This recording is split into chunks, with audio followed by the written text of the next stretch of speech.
Welcome to McPlum, simple solutions served daily. You begin by adding GraphQL Flutter and GQL to PubSpec.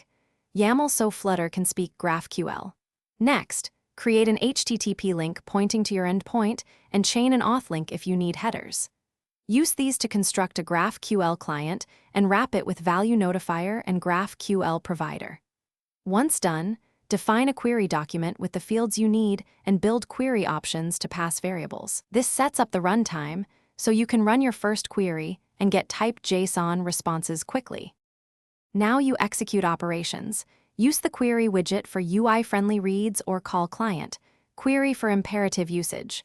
For data changes, call client. Mutate with mutation options and include variables. Make sure to await results and check result.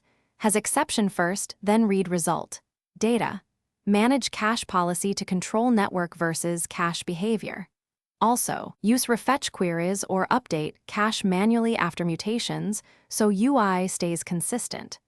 By handling these states, you keep the app responsive and predictable. Finally, add real-time features by combining a WebSocket link for subscriptions and split link to route operations appropriately. Use a normalized cache with type policies to normalize entities and avoid stale UI. This simplifies optimistic updates.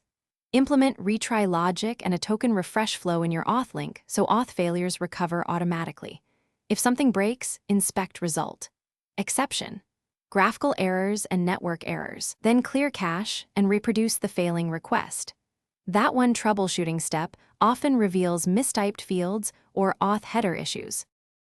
Thanks for watching. Stay juicy and subscribe.